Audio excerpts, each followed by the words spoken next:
गुरुब्रह्मा गुरुविष्णु गुरुदेव महेश्वर गुरुरेव परं ब्रह्मं तस्मै श्री गुरुवे नमः। अखण्डमण्डलाकारं व्याप्तयेनं चराचरं तत्पदं दर्शितं येनं तस्मै श्री गुरुवे नमः। तस्मै श्री गुरुवे नमः। तस्मै श्री गुरुवे नमः। ओम नमो भगवते वासुदेवाय नमः। श्री गणेशाय नमः। ओम श्रीमद्भागवत महापुराण पंचम स्कंद द्वाविंश अध्याय।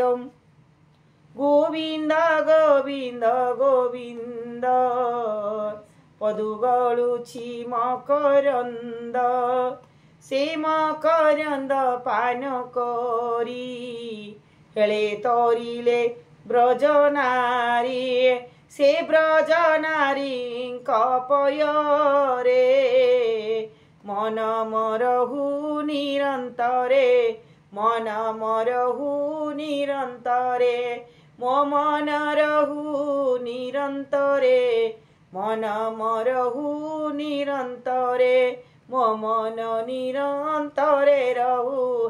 हा कृष्ण बोली जीव जाऊ हा कृष्ण बोली जाऊ जीव मते उद्धार राधा दब मते उद्धार राधा दब। द्वाविंशे अन्य ग्रहं कर वर्णन स्थिति जे संचार। राजा परीक्षित वाच भो मुनि एथिर तदंत शुणिले जीव इ प्रतीत। आदित्य देव जोथोचिते मेरु प्रदक्षिण करन्ते मेरु प्रदक्षिण करन्ते। द्वादश राशिंक सम्मुखे भोग से करन्ति प्रतीक्षे भोग से करन्ति प्रतीक्षे। आदित्य गति व्याघ्रतर तहिरे के मन्ते संचार। एणे तमोहर सन्देह भमुनि तदंत तु कह। श्री शुकवाच कुलाल चक्र प्राय होई आदित्य रथ से भ्रमई आदित्य रथ जे भ्रमये। राशि नक्षत्र आदि जेते तहिरे भ्रमन्ति समस्ते तहिरे भ्रमन्ति समस्ते। कुलाल चक्रर सहिते क्षुद्र जंतुंक गति मते। से काल चक्र एक देशे भ्रमन्ति जे जाहा प्रकाशे भ्रमन्ति जे जाहा प्रकाशे। ध्रुव सुमेरु प्रदक्षिण करी भ्रमन्ति अनुक्षण करी भ्रमन्ति अनुक्षण। आदि पुरुष भगवान साक्षाते प्रभु नारायण साक्षाते प्रभु नारायण। आत त्रयामय जे तांको मूर्ति कर्म विशुद्ध रेता चिंती कर्म विशुद्ध रेता चिंती। से मूर्ति द्वादश प्रकार करीण ब्रह्मांड ठाकुर करीण ब्रह्मांड ठाकुर। षड ऋतु वसंत आदि एथिरे जेते क प्रसिद्धि एथिरे जेते क प्रसिद्धि। जे ऋतु काले से हुवन्ति आपणे विधान करन्ते।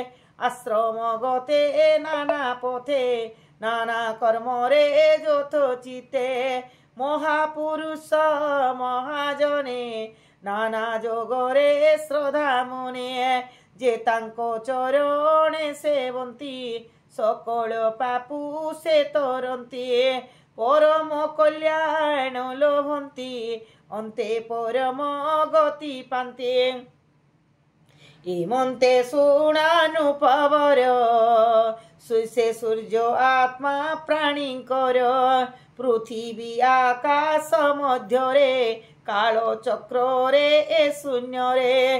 द्वादश मास को भुंजन्ति संवत्सर नाम वहन्ति।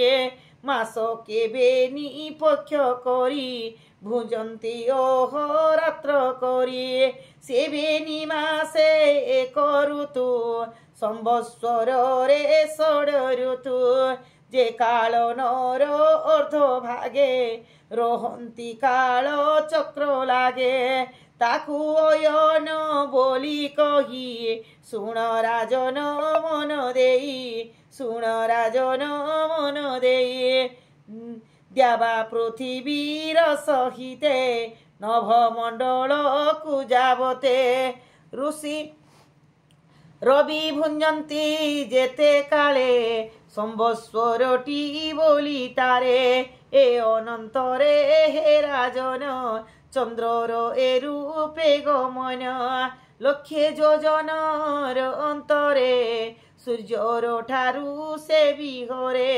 ପ୍ରବଳ ଗତି ତାର ଖରେ ଚନ୍ଦ୍ର ଭୁଞ୍ଜନ୍ତି ସେ ଯେବେ ଭାରେ ସୂର୍ଯ୍ୟଙ୍କ ଭୋଗ ବେନି ପକ୍ଷେ ବେନି ନକ୍ଷତ୍ର ପାଦ ରଖେ ପକ୍ଷ ଭୋଗକୁ ଏକ ଦିନେ ଭୁଞ୍ଜନ୍ତି ଅହରାତ୍ର ମାନେ ଏ ଅନନ୍ତରେ ନୃପବର ବର୍ଦ୍ଧିତ କଳା ଶଶିଧର ଅହରାତ୍ର ଯେ ଦେବଙ୍କର ସେ ଶୁକ୍ଳ ପକ୍ଷରେ ବିହାର ক্ষীণ কালরে পিতৃঙ্কর অহরাত্র হে নৃপবর সে যে সকল প্রাণীঙ্কর জীবনভূত শশীধর ভুঞ্জন্তি ত্রিসন্তা মুহূর্ত এক নক্ষত্র যথোচিত এণু সে নানা এণু সে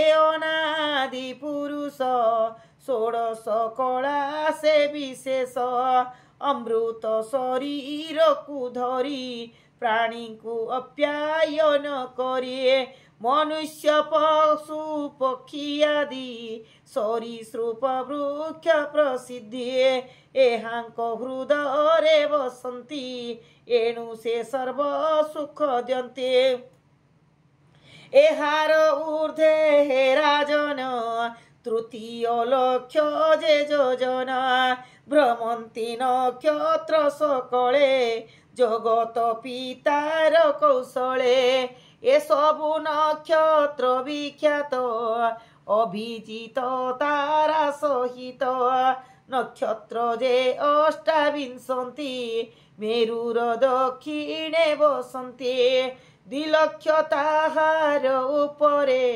ଉଷନାବାସ ଯେଉଁଠାରେ ଆଦିତ୍ୟ ପ୍ରାୟ ନାନା ଗତି ପାରୁ ସେ ତାଙ୍କର ବସତି ଲୋକରେ ଯେ ଶୁଭ କଲ୍ୟାଣ ଏଥେ ଯେ ନିତ୍ୟ ପରାୟଣ ଏଥେ ସେ ନିତ୍ୟ ପରାୟଣ ଏ ଗ୍ରହ ସଞ୍ଚାର ସେ ହେଲେ ବୃଷ୍ଟି ହୁଅନ୍ତି ମହିତଳେ ଶୁକ୍ରଙ୍କ କାର୍ଯ୍ୟର ସମାନ ବୁଧର କାର୍ଯ୍ୟର ପ୍ରମାଣ ଶୁକ୍ରଙ୍କ ଉପର ଭାଗରେ ଦ୍ୱିଲକ୍ଷ ଯୋଜନ ଅନ୍ତରେ ବୁଧ ନାମେ ଯେ ଚନ୍ଦ୍ରସୂତ ତହିଁରେ ତାହାଙ୍କର ସ୍ଥିତ ପ୍ରାଣୀଙ୍କ ସୁଖେ ସେ ହୁଥାଇ ଯେବେ ସେ ସୂର୍ଯ୍ୟ ବ୍ୟଗ୍ର ହୁଏ ଅତି ପବନ ଖରତରେ ଅନାବୃଷ୍ଟି ଆଦି ଗୋଚରେ ଦ୍ୱିଲକ୍ଷ ଯୋଜନ ଅନ୍ତରେ ମଙ୍ଗଳ ବୁଧଙ୍କ ଉପରେ ଏଥୁ ଅନ୍ତରେ ହାରହି ପ୍ରାଣୀଙ୍କ ମନ୍ଦ ଯେ କରଏ ଏକ ରାଶିରେ ତିନି ପକ୍ଷ ମଙ୍ଗଳ ଭୁଞ୍ଜଇ ପ୍ରତୀକ୍ଷ ବକ୍ର ଭାବରେ ଭୋଗ କରେ ଏ କ୍ରମେ ଦ୍ୱାଦଶ ରାଶିରେ ମଙ୍ଗଳ ଉପର ଭାଗରେ ଦ୍ୱିଲକ୍ଷ ଯୋଜନ ଅନ୍ତରେ ତହିଁ ଅଛନ୍ତି ବୃହସ୍ପତି ଯେ ଦେବ ପୁରୋହିତ ହୁଅନ୍ତି ଏକ ରାଶିରେ ସେ ବରଷେ ଭୋଗ ଯେ କରନ୍ତି ସନ୍ତୋଷେ ସେ ବୃହସ୍ପତି ଭଗବାନ ବ୍ରାହ୍ମଣ କୁଳର କଲ୍ୟାଣ ଯେବେ ସେ ବକ୍ର ଗତି ହୋଇ कदर्य फल कुदियो ये तहु 2 लक्ष योजन रे रही अछंती शनिश्चरे एक राशि रे भोग तार 30 मास नृपवर अशांति सकले करई अधिक के अबाभुंजई अधिक के अबाभुंजई तही उपरे हे राजन 11 लक्ष योजन ऋषिंक वास जे सेठारे से कृपा करंती प्राणी रे लोकंक भावंती कुशल अशेष करुणार मूल विष्णु पद को नित्य चिंती प्रदक्षिण रे भ्रमुचंती से मुनिगण पୟରେ मो चित्त रहु निरंतरे मो चित्त रहु निरंतरे कहई दिज जगन्नाथ पंचम स्कंदे भागवत इति श्रीमद्भागवते महापुराणे पारमहंस्या संहितायां पंचम स्कंदे ज्योतिश्चक्रवर्णनं नाम 22 अध्याय समाप्त।